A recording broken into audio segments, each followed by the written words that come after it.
Propagation.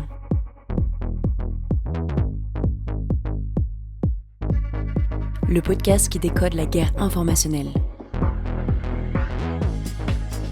Il y a un intérêt objectif pour ces médias à relayer des positions proches de la Russie, puisque ça s'inscrit dans le même univers narratif et idéologique.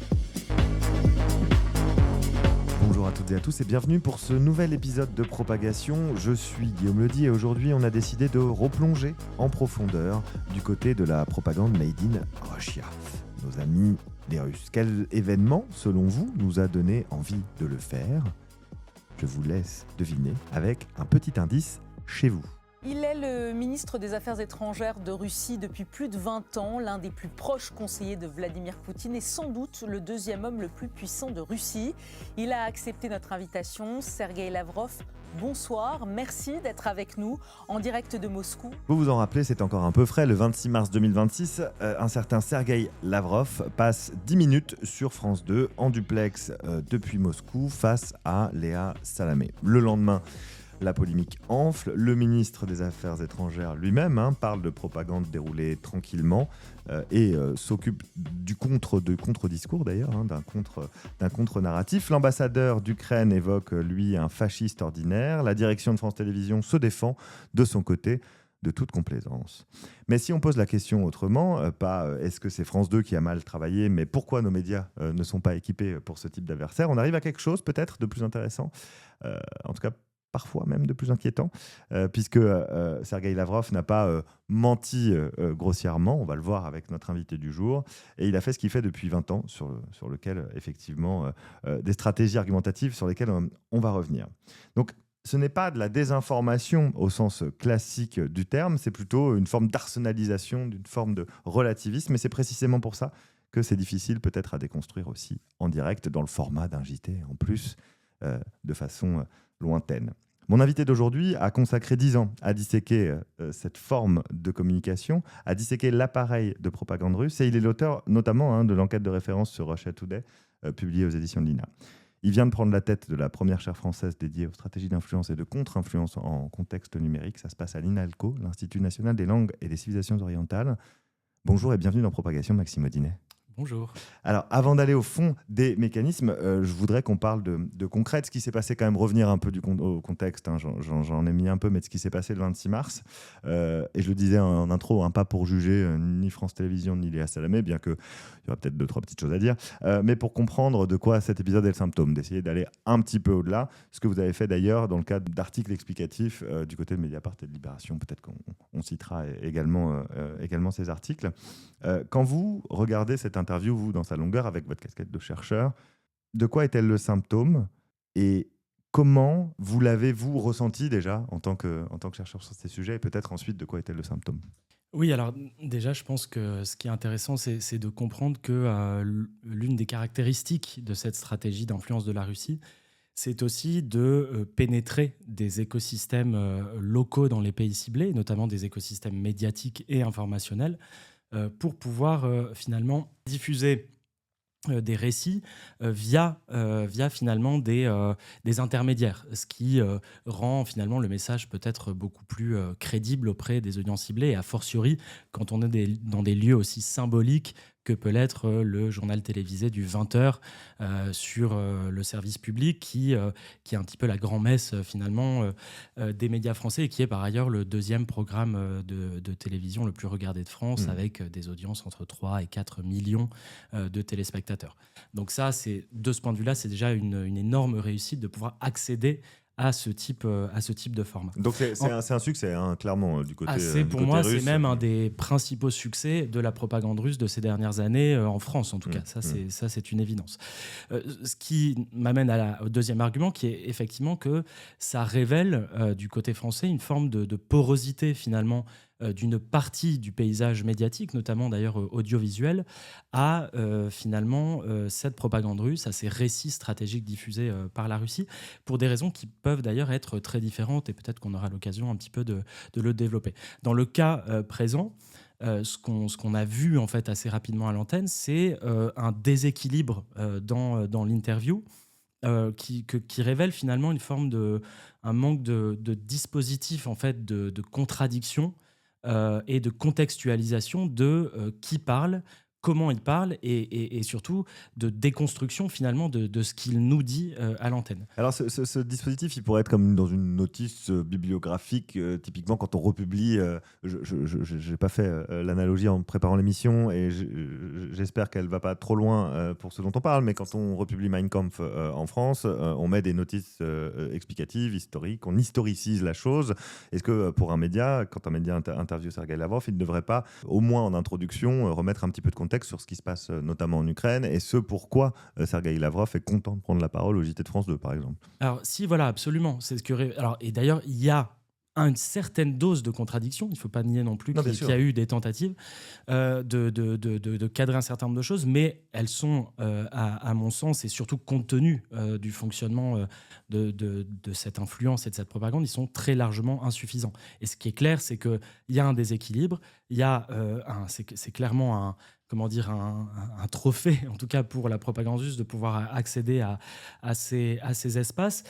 Et surtout, je voudrais quand même tout de suite dire que l'idée, ça n'est pas de censurer absolument ces voix. C'est-à-dire qu'il y a un intérêt analytique, il y a un intérêt informatif à comprendre ce que disent des dirigeants d'États autoritaires, des libéraux. Vous passez d'ailleurs votre temps à lire ce qu'écrivent un certain nombre. C'est exactement ce qu'on essaie de faire quand on travaille, par exemple, sur la politique étrangère de la Russie, sur ses stratégies d'influence. C'est exactement ce qu'on essaie de faire. Mais simplement, il faut le faire avec un certain nombre de dispositifs, effectivement, un certain nombre d'éléments qui vont nous permettre de à la fois mieux contextualiser, mieux comprendre à qui on a affaire, et puis surtout et c'est bien le métier d'un ou d'une journaliste, c'est de contredire, de déconstruire et de toujours remettre à sa place ce qui est dit ou c'est dit. Et ça, c'était vraiment très insuffisant dans l'interview. Alors moi, je mentionnais effectivement un dispositif de remise en contexte, mais peut-être même dans la façon dont a été menée l'interview, ou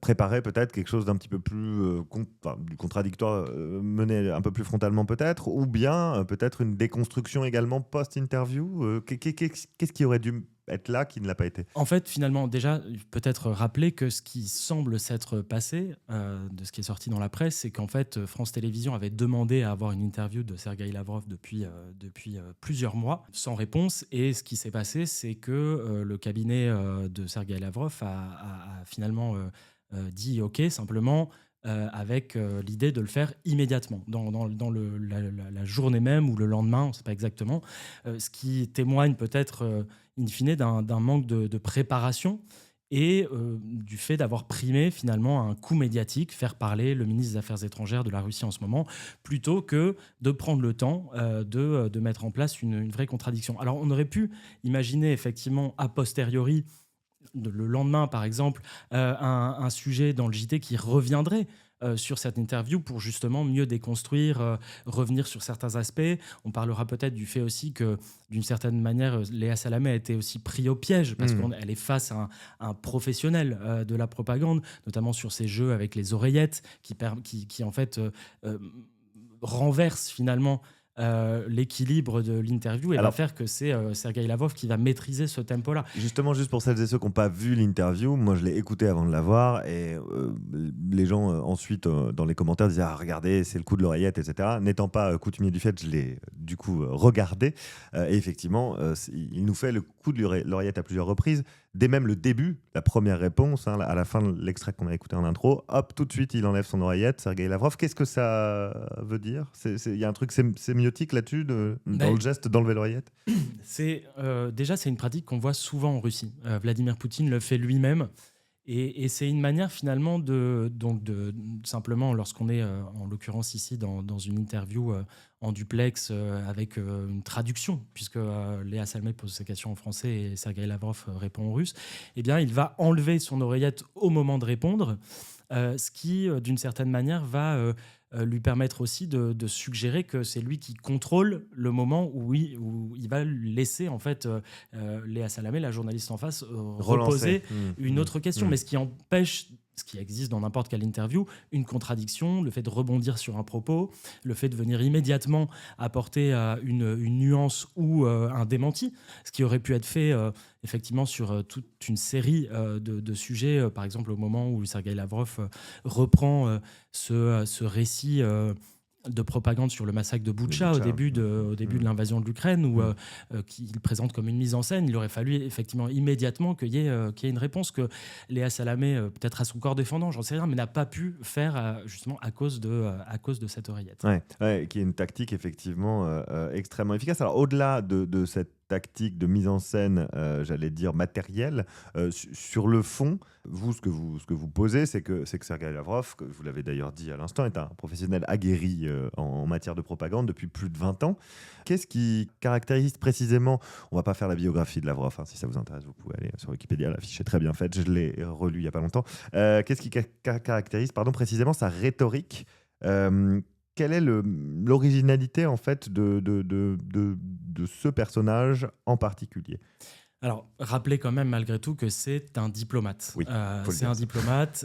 Il a été formé au MGIMO, donc qui est l'école russe, enfin l'Institut d'État des relations internationales de Moscou, qui est vraiment une des institutions les plus prestigieuses, qui forme les diplomates. Il est ministre effectivement depuis maintenant plus de 20 ans.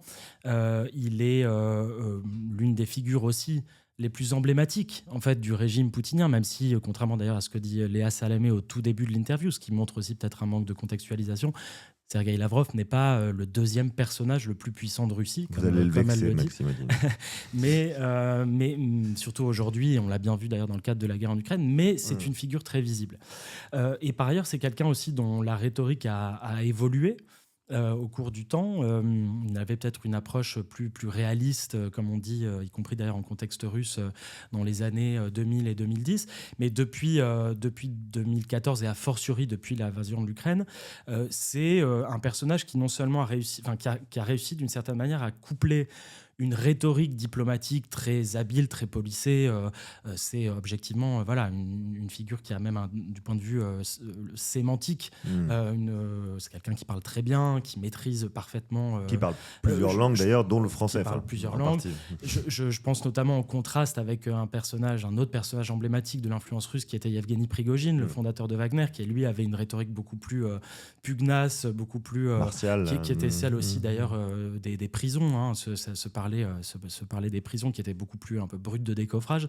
C'est pas la rhétorique de Lavrov, mais il a couplé ça avec effectivement un récit et un discours extrêmement propagandiste dans lequel non seulement il va effectivement raconter de la désinformation. On a vu, par exemple, je prends un autre cas où il explique que la Russie ne cible pas des cibles civiles en Ukraine et ne cible que des cibles militaires, ce qui est démenti par tous les faits, que ce soit à Mariupol, à Boutcha et dans toute une série d'autres contextes. Mais il va aussi mobiliser toute une série d'artifices rhétoriques qui sont récurrents dans sa parole, qu'on voit aussi beaucoup d'ailleurs de la part d'autres diplomates russes, et je pense notamment à la porte-parole du ministère des Affaires étrangères, Maria Zakharova, qui est vraiment l'incarnation même de cette rhétorique, et qui va consister à justement aller sur des territoires rhétoriques différents, comme par exemple effectivement l'usage massif du relativisme, quelque chose qui est très présent en Russie, qui est ce qu'on appelle le whataboutisme ou l'inversion accusatoire, c'est-à-dire que quand on va poser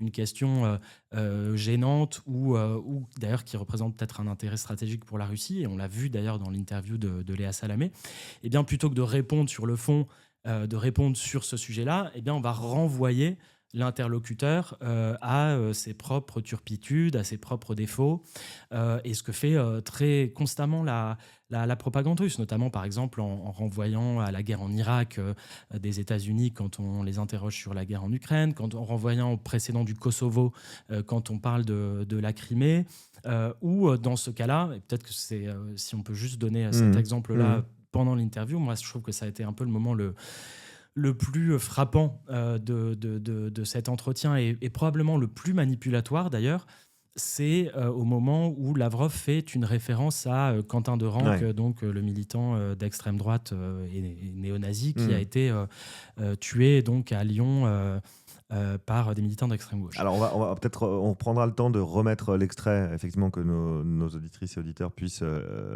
écouter ce qui se passe. Quant à la guerre hybride, vous savez, justement, hier, j'ai lu un article plutôt intéressant et j'ai aussi une note sur ce matériel. Le mois dernier, Un militant du droit a été tué par un groupe des militants du mouvement gauche. Une personne a été tuée, je le réitère, les représentants d'une structure de jeunesse qui est populaire, plutôt populaire en France. Ils ont tué un jeune homme.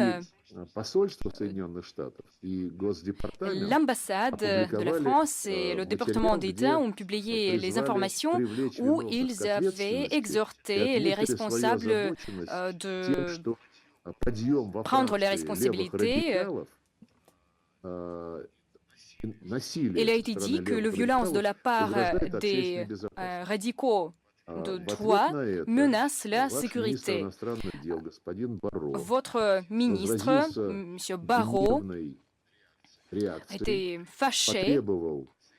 Il a demandé les États-Unis d'arrêter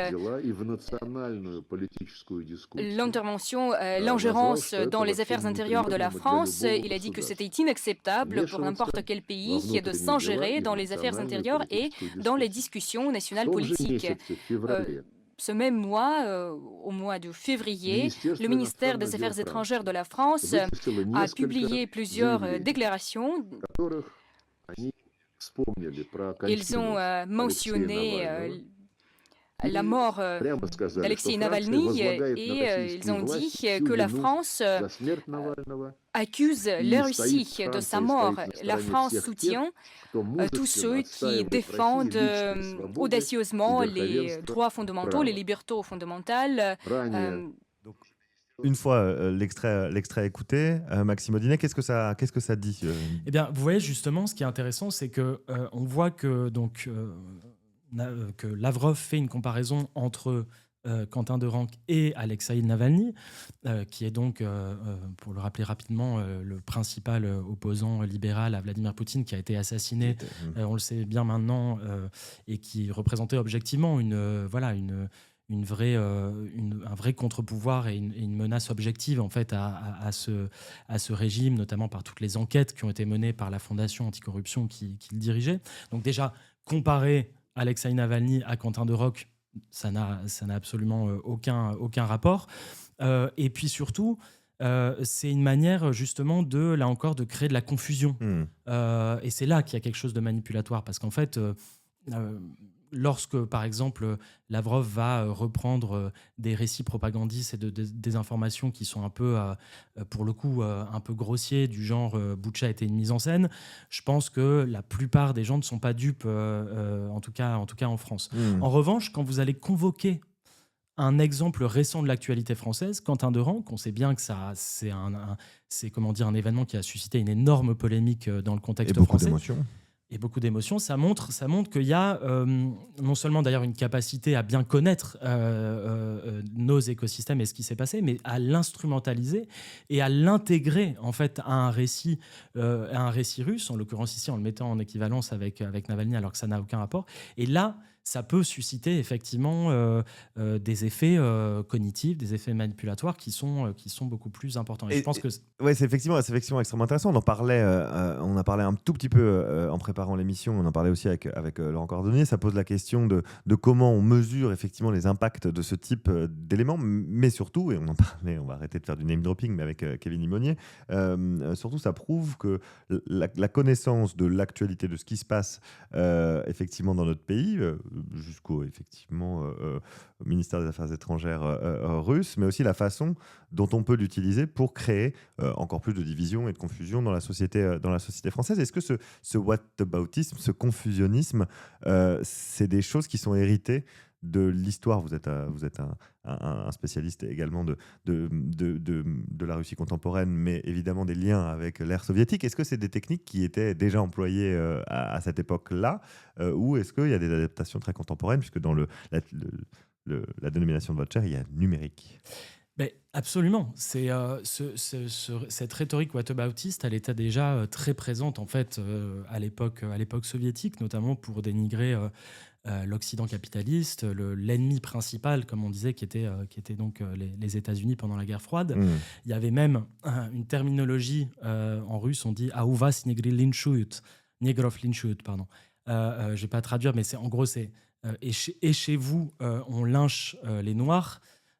Et en fait, c'était cette idée que finalement, dès qu'on allait critiquer en fait ce qui se passait en URSS, eh bien la réponse était de dire mais regardez, vous aux États-Unis, vous aussi vous lynchez les Noirs, vous aussi vous avez des problèmes, etc. etc. Il y a ce truc ce qui d'ailleurs était assez vrai. Enfin, je veux dire, c'est simplement, c'est-à-dire que le whataboutisme, il peut s'appuyer aussi sur des choses véritables, mais simplement c'est une manière de ne pas répondre en fait et d'éviter de contourner en fait le sujet. Problème et le et sujet. Ce qui est un truc qui est récurrent à la fois donc dans la propagande soviétique, mais aussi on le voit énormément dans le vocabulaire poutinien, qui le fait en permanence, et puis dans toute une série de personnalités issues des élites russes. Ouais, et c'est utilisé aussi, c'est arsenalisé, peut-être même industrialisé, dans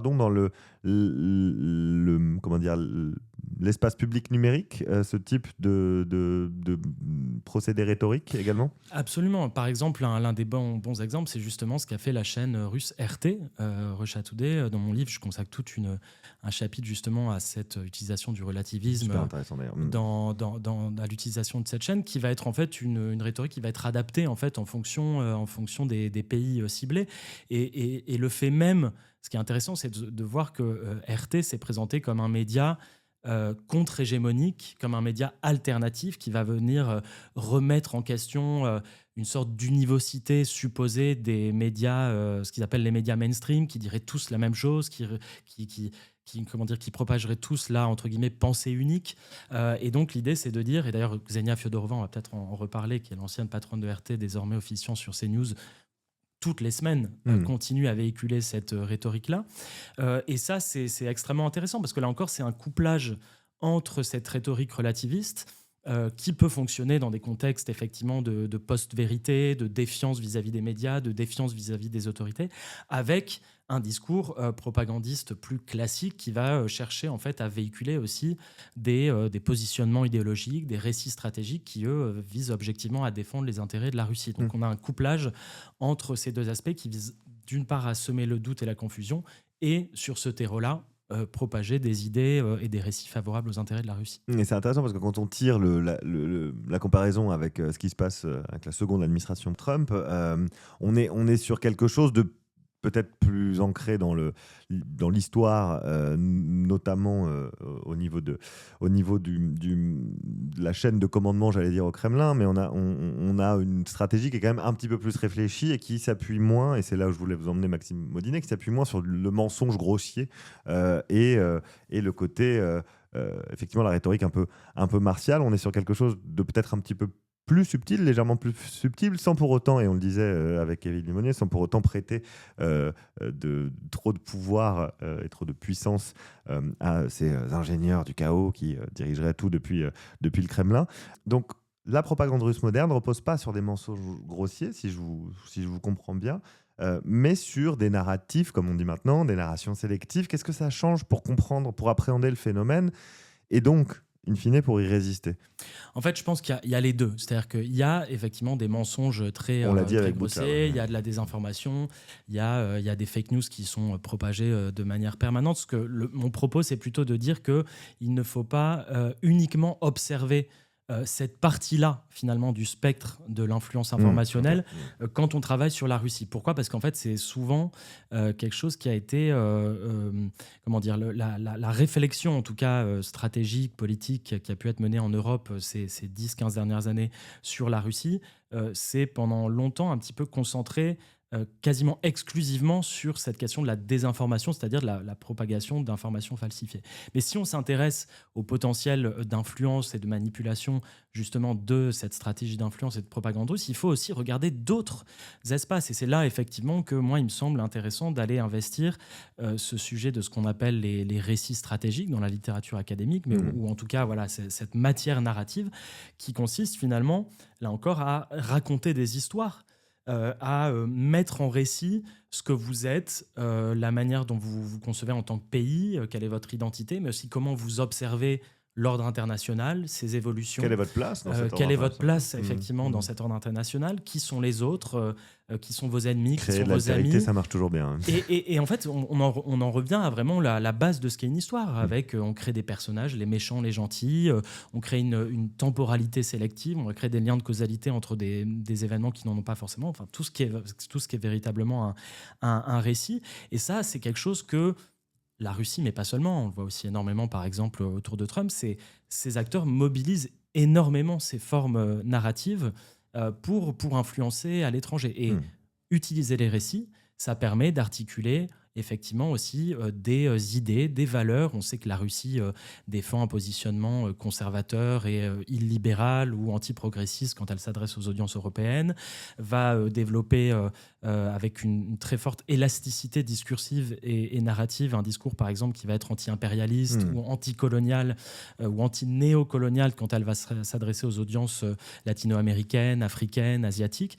Et donc investir et penser ces récits, ça me semble fondamental si on veut comprendre comment fonctionne cette propagande dans son ensemble. Et d'ailleurs, pour revenir rapidement à l'entretien avec Léa Salamé, c'est là aussi qu'il y aurait pu avoir un travail de déconstruction de ces récits qui n'a pas été, là encore, suffisant. Et c'est là où, effectivement, merci de me faire une transition. Hein. C'est une transition toute faite parce que c'est là-dessus que j'aimerais vous entendre également. C'est sur cette pervasivité, cette perméabilité de l'écosystème médiatique français. On va peut-être pas uniquement se focaliser sur, j'allais dire la poule et à Salamé, sur ce qui s'est passé effectivement avec au JT de France 2, mais vous dites dans Mediapart que le problème, c'est pas forcément la complaisance avec ces récits-là, c'est peut-être méconnaissance, mais surtout le dispositif.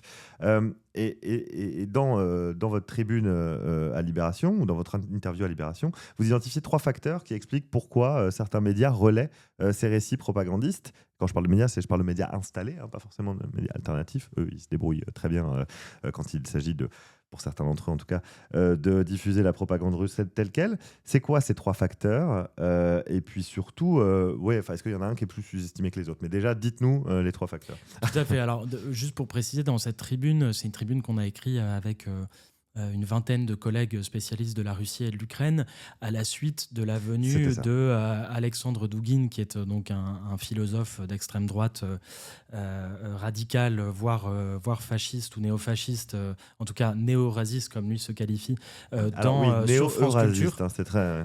Voilà, sur France Culture il y a quelques mois. Et du coup, l'idée, c'était vraiment de s'interroger sans nécessairement, là encore, incriminer qui que ce soit, mais c'est plutôt de prendre un angle décalé, se demander comment, en fait, comment tout cela est possible et quelles sont les conditions qui font qu'il y a cette perméabilité, comme vous le disiez, ou cette porosité d'une partie de l'espace médiatique à ces discours. Et c'est vrai qu'on identifie trois possibilités. Donc, il y a celle dont on vient de parler dans le cadre du JT de France 2, qui est cette logique aussi d'un déficit de contextualisation, d'un déficit de contradiction, qui parfois d'ailleurs est lié aussi à des enjeux économiques ou des enjeux temporels. Les chaînes d'information continue parfois ont besoin de produire des contenus et mettent insuffisamment en place des dispositifs pour contextualiser cette parole.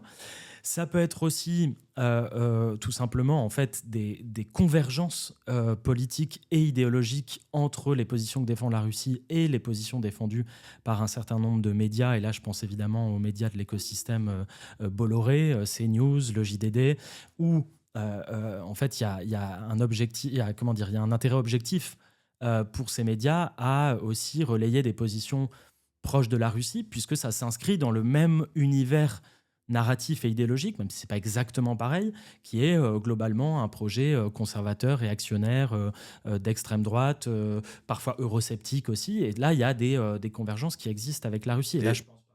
Oui, pardon, vous l'avez déjà incarné, mais vous l'avez déjà mentionné, mais le cas Ksenia Fedorova est littéralement illustratif de ce que vous dites à l'instant. Tout à fait, parce qu'en fait, il se trouve que CNews notamment, mais pas seulement, a été un des rares médias, je pense aussi au JDD, là encore dans le groupe Bolloré, à Europe 1, qui ont recruté en fait des anciens de la chaîne RT France lorsque cette chaîne a été interdite puis liquidée à la suite des sanctions adoptées par l'Union européenne après l'invasion à grande échelle de l'Ukraine contre ces médias d'État ces médias d'État en Europe. Et on voit aujourd'hui, désormais, effectivement, que ces acteurs, et notamment l'ancienne patronne de RT France, Ksenia Fodorova, peut diffuser, parfois d'ailleurs dans des espaces avec des audiences importantes, peut diffuser un récit qui est quasiment le même finalement que le récit officiel de la Russie. Sans contradiction. Et il y a enfin un dernier facteur qui me semble peut-être le plus intéressant, qui remonte peut-être d'ailleurs à longtemps en fait en France, qui est cette forme de fascination que la Russie peut comment dire, susciter en fait en France. Je pense notamment à ce qu'on appelait la russomania à la fin du 19e siècle, mais on l'a vu à différents moments, et qui amène certaines personnes à parfois un peu romantiser certaines figures, notamment des figures intellectuelles, une sorte de Raspoutine des temps modernes, c'est souvent le terme qui est utilisé, ou avec ce que d'ailleurs Pierre Sautreuil de Lacroix appelait, ce que j'ai bien aimé, un besoin d'éminence grise, parce qu'on a besoin de rationaliser des processus de décision qui sont souvent très opaques dans des contextes autoritaires. Et donc, c'est vrai que trouver des éminences grises, comprendre que ça vient d'eux, que c'est eux qui murmurent à l'oreille des puissants, ça permet en fait de rationaliser cette parole. Mais ce qui en fait aboutit à souvent donner beaucoup trop d'importance à ces personnes-là, à donner beaucoup trop d'importance à ce message, et puis surtout, parfois, en fait, à esthétiser des intellectuels qui ont des positionnements qui sont extrêmement virulents, extrêmement violents vis-à-vis des valeurs que nous pouvons défendre. Donc là encore, on en revient à la question du dispositif, c'est-à-dire, oui, il faut comprendre ces gens, il faut comprendre leurs pensées, mais le faire avec des dispositifs suffisants pour que les audiences qui ne sont pas spécialistes, et c'est bien normal, puissent comprendre à qui ils ont affaire, tout simplement. C'est intéressant parce que là, vous mentionniez donc Douguine sur France Culture, vous mentionnez la fascination pour les intellectuels, et cette fascination pour les intellectuels russes, c'est pas parce qu'ils sont c'est pas parce qu'ils sont russes, hein, c'est effectivement cette fascination assez française, hein, on va pas se cacher derrière notre petit doigt, on aime bien chercher effectivement les racines intellectuelles et philosophiques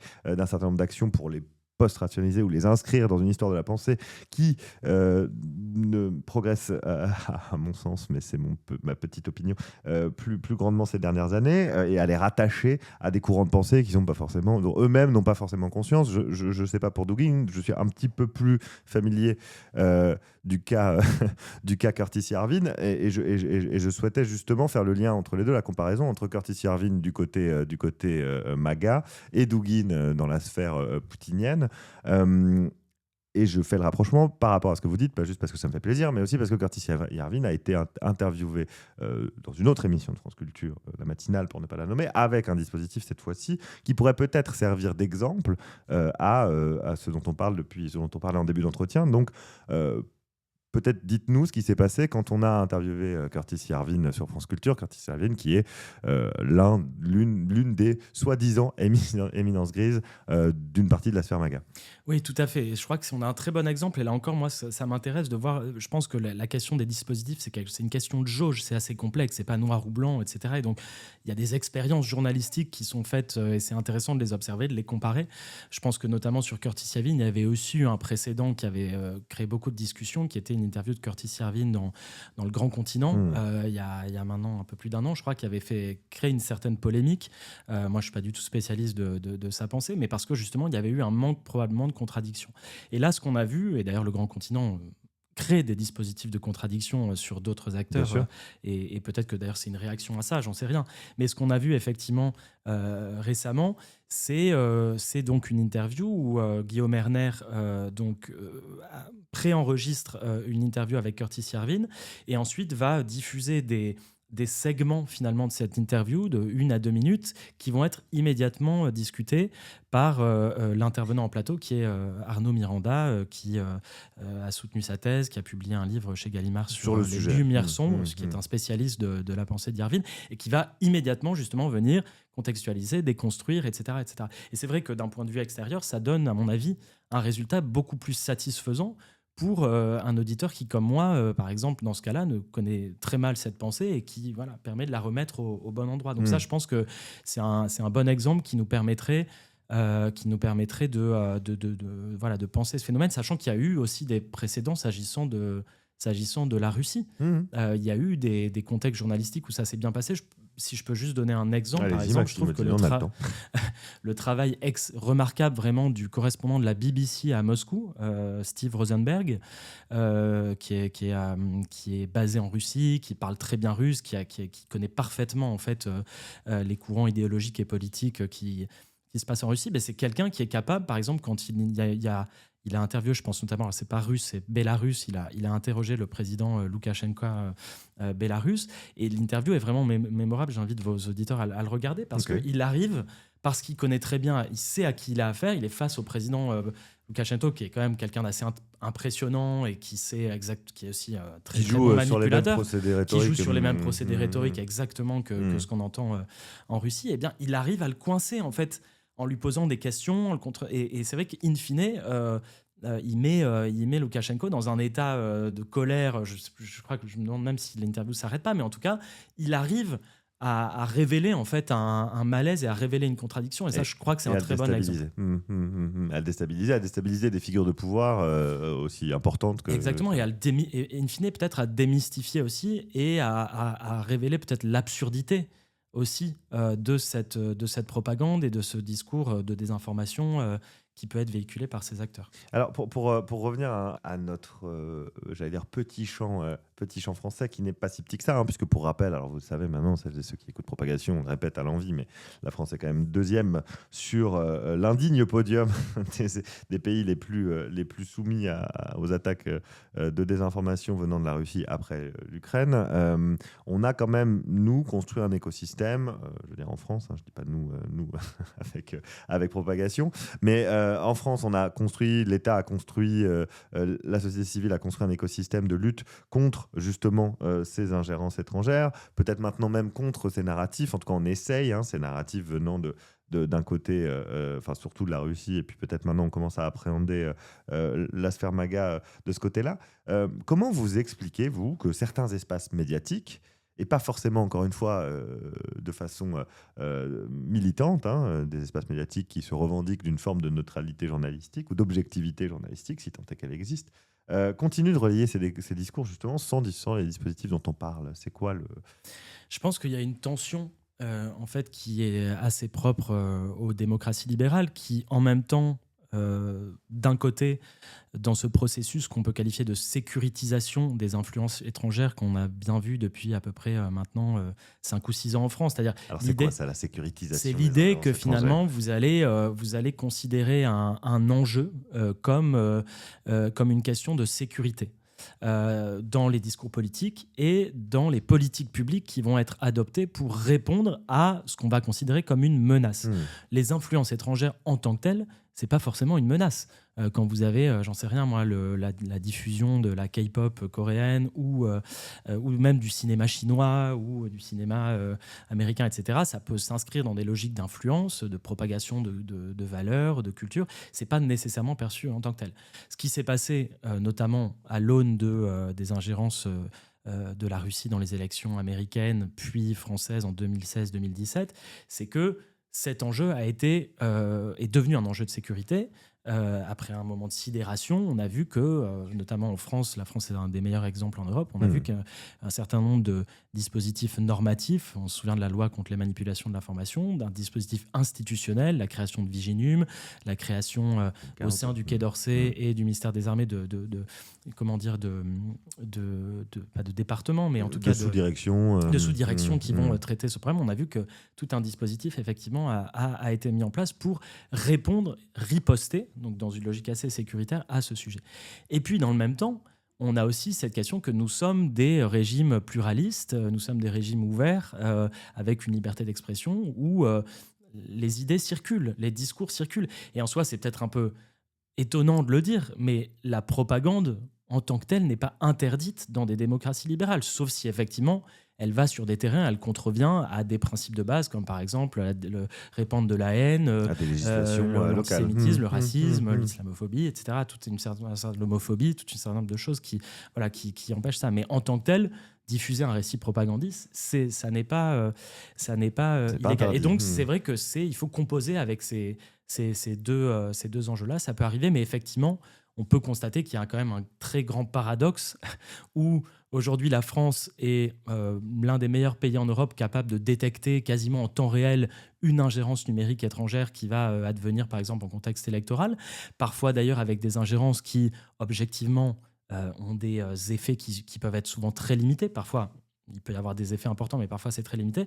Et dans le même temps, une Ksenia Fyodorova qui peut s'exprimer toutes les semaines pour diffuser cette propagande russe sur CNews, Sergueï Lavrov qui va au JT de France 2, et c'est vrai que parfois on se dit il y a quelque chose d'un peu lunaire en fait dans ce déséquilibre et dans où on a l'impression que d'un côté il y a quelque chose de très très sophistiqué qui est fait, et puis de l'autre il y a des brèches énormes et des phénomènes de... Donc voilà, il faut et c'est toujours un peu la même attention. histoire, c'est-à-dire que vous dites que, alors, d'un côté, deux réflexions de rebond peut-être, vous dites que la propagande n'est pas interdite, on a décidé quand même d'interdire la chaîne de propagande russe principale qui s'appelle RT, d'émissions sur le territoire français et européen à la suite de l'invasion de l'Ukraine. Qu'est-ce que vous avez pensé de cette décision à l'époque, puisque vous êtes un expert du sujet? Tout à fait. Moi, je pense que c'est une décision qui, en tout cas, j'ai créé un problème éthique qui est extrêmement important, et parce que finalement, interdire un média aussi propagandiste soit-il n'est jamais un geste anodin dans une démocratie libérale. Et en même temps, force est de constater que, et d'ailleurs, c'est sur ce terrain que ça a été que la décision du Conseil de l'Union européenne est allée, c'est pas sur le terrain de la liberté de la presse, mais sur un autre terrain qui était lié au fait que RT et Sputnik, et c'est vrai, sont des entités étatiques ou liées à l'étatique, liées à un État agresseur dans le contexte de la guerre en Ukraine, et surtout participer à justifier cette invasion illégale de l'Ukraine.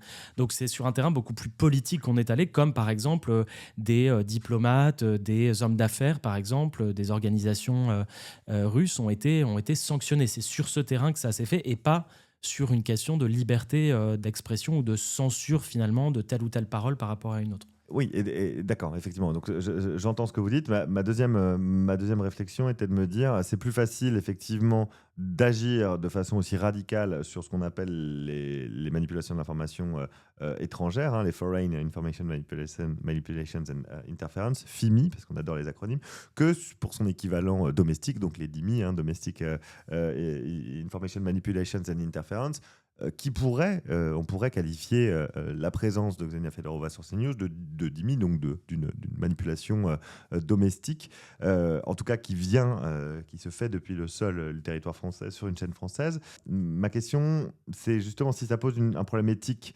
de couper la diffusion d'RT et de Sputnik, est-ce que couper la diffusion de CNews en poserait un également ? Évidemment, évidemment. Et donc la question, je pense qu'il faut évidemment, puisque c'est tout l'enjeu aussi et complexe de la réponse à ce phénomène de désinformation, qui soit étranger ou intérieur, c'est qu'il ne faut pas, en luttant contre ces phénomènes, renier qui nous sommes en tant que système politique. Parce que sinon, effectivement, et puis d'ailleurs, c'est d'ailleurs souvent un objectif en soi qui est recherché par ces acteurs illibéraux. Regardez tout le discours sur la soi-disant liberté d'expression,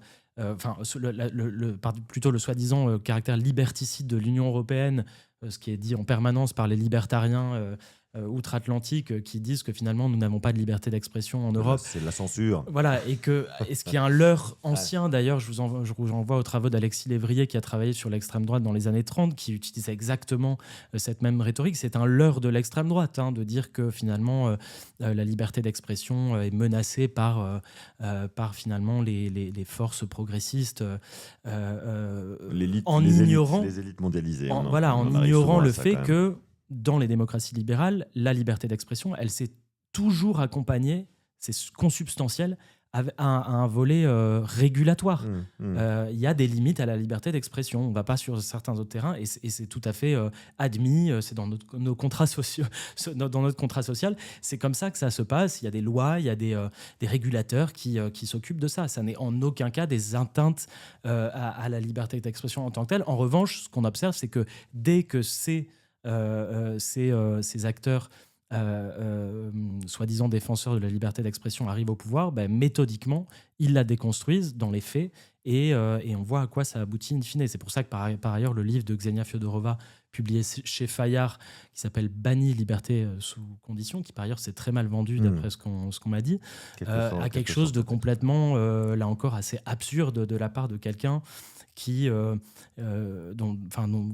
travaillé pour un média d'État russe. On connaît la situation du journalisme en Russie. Et juste pour l'anecdote, moi, j'ai appris la sortie de ce livre au moment où je sortais du tribunal où RT France avait attaqué mon livre en diffamation, ce qui était complètement contradictoire avec le fait, effectivement, de se positionner d'un côté comme défendant la liberté d'expression et de l'autre d'attaquer des chercheurs qui, dans le cadre de leur thèse, travaillent sur ces acteurs. Et depuis justement cette fin d'émission pour RT, l'interdiction de diffusion, qu'est-ce qui reste? On en parle depuis tout à l'heure, il reste pas mal de choses de l'appareil d'influence russe, mais par quoi il passe aujourd'hui? Est-ce qu'il s'est effondré? Vous dites qu'en fait il s'est plutôt recomposé qu'effondré. Et comment ça fonctionne aujourd'hui selon vous? Du coup, par quels moyens ces narratifs russes se diffusent sur notre territoire et dans notre champ informationnel? Oui, tout à fait. En fait, c'est un travail qu'on a mené avec mon collègue Colin Gérard, où on a publié dans la revue Réseau un article où on étudie la manière dont cet écosystème d'influence informationnelle de la Russie s'est vraiment recomposé depuis l'invasion à grande échelle de l'Ukraine, pour des raisons qui peuvent être effectivement exogènes.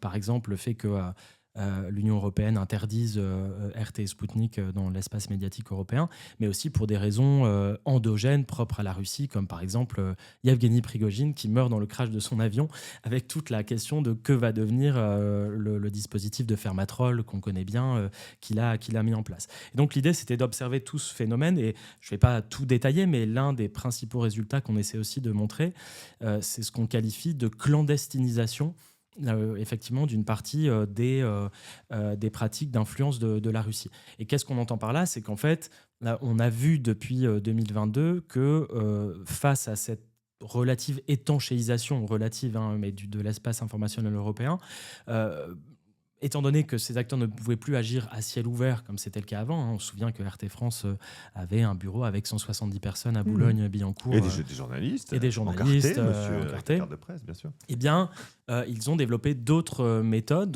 qui relèvent en fait de pratiques plus clandestines, qui seraient d'ailleurs celles de services de renseignement. Donc on voit par exemple comment RT et Sputnik ont complètement fragmenté leur infrastructure numérique pour pouvoir continuer à diffuser des contenus, soit par des phénomènes de sites miroirs, soit en passant par des canaux différents à couvert. Ça peut être aussi évidemment le renforcement de toutes les opérations. Je pense que vous avez déjà dû en parler à cette antenne, de toutes les actions et ce qu'on appelait les mesures actives à l'époque de la guerre froide des services de renseignement russes. On pense aux étoiles de David, aux mains rouges, au cercueil, etc., qui sont autant d'affaires d'ailleurs jugées en ce moment. Alors oui, je vous fais une petite incise et je vous interromps dans votre développement, pardon Maxime Audinet, mais sur ce sujet-là des mesures actives, on voit que quand même, pour renouer le fil avec ce qu'on disait tout à l'heure, les médias français sont un petit peu plus prudents à l'heure actuelle. Absolument. Avec des têtes de cochon, par exemple, qui avaient été déposées devant un certain nombre de mosquées, si mes souvenirs sont bons.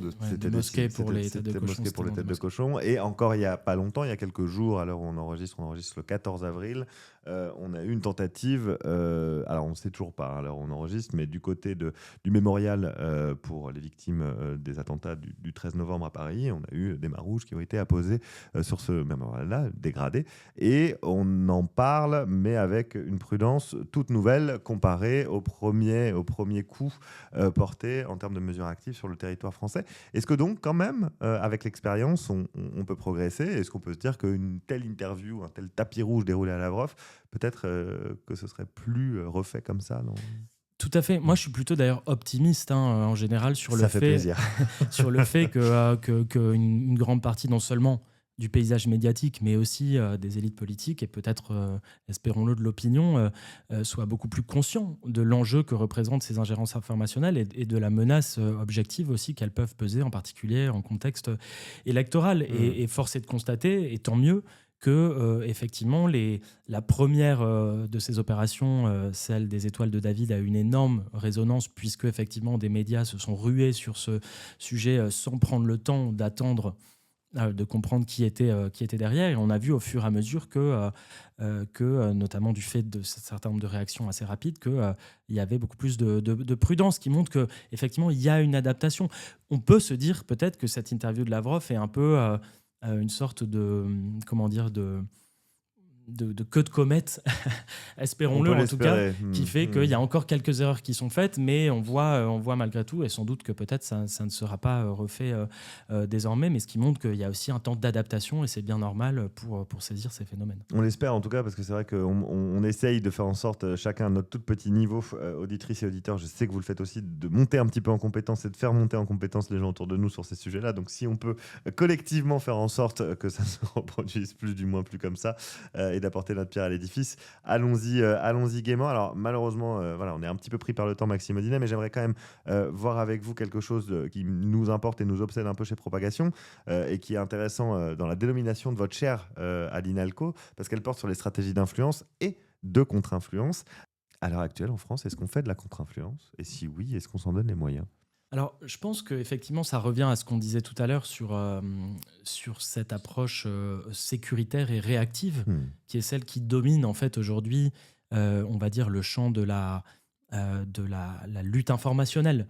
Ce qui est intéressant d'ailleurs en regardant en fait la culture de l'influence qu'on connaît en France depuis presque un siècle, voire avant, voire même bien avant, c'est qu'en fait, il y a quand même une culture de l'influence qui est beaucoup plus positive, celle du rayonnement, ce qu'on appelait le rayonnement culturel, qui peut passer par effectivement des approches beaucoup plus proches du soft power, de la diplomatie culturelle, de la diplomatie publique, etc. Et là, c'est vrai qu'on renoue avec des pratiques dans des moments beaucoup plus conflictuels, dans des moments où le champ informationnel s'arsenalise, qui est quelque chose qu'on a pu connaître par le passé. On se souvient par exemple des opérations psychologiques qui étaient menées pendant la guerre d'Algérie, la Bleuite, qui a d'ailleurs créé un vrai traumatisme au sein de l'armée française. Mais on faisait des choses de cet ordre-là, où on peut même remonter à la propagande française pendant la Première Guerre mondiale, etc. Simplement, on renoue avec ça, et c'est vrai qu'on a un peu du mal à sortir de ce paradigme réactif, puisqu'on est d'abord et avant tout dans un positionnement où on lutte contre les ingérences étrangères, contre les influences étrangères, contre les manipulations de l'information. Et on le voit bien même dans les termes. Vous parlez tout à l'heure du cadre FIMI européen. Le cadre FIMI européen, il témoigne de cette approche qui est d'abord une approche défensive, pour mieux protéger notre espace informationnel et mieux protéger les publics de ce phénomène-là. Maintenant, l'influence a aussi un versant positif, voire offensif, et c'est clair qu'à mon avis, il faut aussi l'investir. Et il ne faut pas évidemment l'investir en reprenant les méthodes qui sont utilisées. En reproduisant les mêmes méthodes, en faisant des fermatrolles à l'européenne, des fermatrolles éthiques. Exactement, ou en diffusant de la désinformation, ou en utilisant ces arguments complètement manipulatoires, etc., etc. Mais en revanche, il me semble complètement légitime d'aller sur le terrain des récits. Ouais. Parce que le terrain des récits, justement, non seulement il permet un petit peu de sortir, on l'a dit tout à l'heure, de cette approche très binaire et réductrice de ce qu'est l'influence, c'est pas uniquement du vrai et du faux, mais raconter des histoires, mettre en récit, par exemple, ce qu'est le projet européen, ce qu'est la démocratie libérale, ce que sont les valeurs qu'on défend lorsqu'on est un pays comme la France, par exemple, c'est des choses qui, non seulement on a su le faire, non seulement il y a tout un réservoir qu'on peut mobiliser. Il y a une histoire. Et c'est un rôle qui est éminemment politique, c'est évident, mais le politique, c'est aussi cet espace qui convoque des récits, des histoires. On le voit dans les contextes électoraux, ça n'est que ça. Alors pourquoi ne pas le faire à l'échelle internationale ? Vous voulez dire que le politique n'est pas l'endroit de la vérité, Maxime ? Non, c'est ça que je comprenne bien. Politique et vérité, c'est un vieux débat. Il suffit de relire Hannah Arendt. Vaste sujet. Laissons la vérité à la philosophie ou aux scientifiques, en tout cas, surtout à la science, effectivement, vous avez bien raison. Mais oui, donc menons peut-être potentiellement un certain nombre de campagnes de contre-influence, ou en tout cas, assumons-les comme telles, si tant est qu'elles Et on peut existent. l'assumer, et c'est d'ailleurs légitime. Je veux dire, par exemple, prenons le cas où aujourd'hui, l'Union européenne est attaquée dans tous les sens par les États illibéraux comme l'est aujourd'hui l'administration Trump aux États-Unis, par des États autoritaires comme la Russie qui défendent des projets conservateurs, qui remettent en cause et qui cherchent à affaiblir la démocratie libérale. On se souvient de Vladimir Poutine qui disait que l'idée libérale était obsolète il y a quelques années. La Chine également, l'Iran, d'autres puissances éventuellement révisionnistes qui cherchent à remettre en cause l'ordre libéral international. Il y a toute une série en fait d'États qui attaquent l'Union européenne également sur le champ des idées et des récits. Il me semble tout à fait légitime de faire la même chose en mobilisant là encore ces répertoires, mais sans tomber dans la désinformation ou sans tomber dans effectivement du travail un peu sale qui là encore trahirait finalement ce que nous sommes et les principes qu'on s'est fixés dans des sociétés démocratiques libérales. C'est même pas une question d'État, c'est ce que nous sommes, ce qu'est notre contrat social en tant que société démocratique. Et il n'est pas besoin, on peut partir d'un plus petit dénominateur commun, il n'est pas besoin de rentrer dans les détails, mais on peut aller sur quelque chose qui fédère, en tout cas au moins sur un pays, ce qui est déjà pas mal, un pays qu'on présente beaucoup comme polarisé, mais ça vient pas de nulle part. Faut toujours garder ça à l'esprit, on est peut-être moins polarisé que ce qu'on veut bien nous faire croire, et jouer là-dessus et sur ces sentiments on aime bien notamment la fierté en France, il y a un truc autour de... et on l'a vu encore pendant les JO, il y a quand même un ferment qu'on pourrait effectivement propager à l'international sans que ça nous coûte trop. Oui, et puis même sans tomber dans un truc complètement cocorico. Patriotique de base. Alors déjà, c'est admettre, vous avez raison, que en fait, c'est beaucoup plus dur de produire des récits stratégiques et des méta-récits quand on est une société pluraliste, parce que par définition, il y a de la contradiction, il y a du débat, il y a des choses qui nous divisent, qui nous polarisent, mais encore une fois, c'est pareil. La polarisation en tant que telle n'est pas un problème et normal dans un contexte pluraliste. Ce qui est compliqué, c'est quand la polarisation est excessive et qu'effectivement plus personne n'arrive à se mettre d'accord sur qu'elle est travaillée notamment par des ennemis. Et qu'elle est travaillée. Là encore, c'est ce que recherchent ces acteurs-là.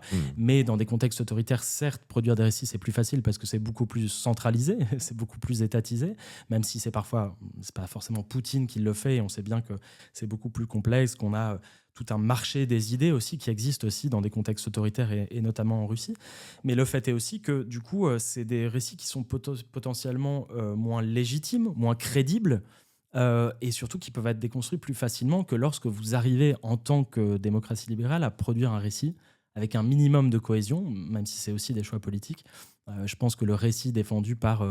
des partis de gauche, des partis de droite ou surtout des partis d'extrême droite sont évidemment pas les mêmes, mais c'est aussi un choix politique à un moment à assumer.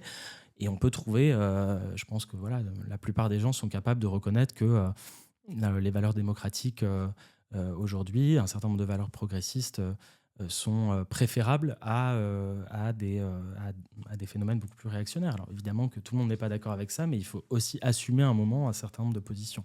Eh bien, ça me paraît être une bonne conclusion, une bonne base de réflexion aussi pour les auditrices et auditeurs de Propagation. J'espère que vous aurez pris autant de plaisir que moi à écouter Maxime Audinet. Merci beaucoup Maxime Audinet d'avoir été à notre micro. Ça fait un petit moment que tout le monde me dit « Mais alors, pourquoi tu ne reçois pas Maxime Audinet ?» Mais c'est parce que je ne le connaissais pas. Donc je suis ravi, Maxime, que vous soyez venu également à notre micro.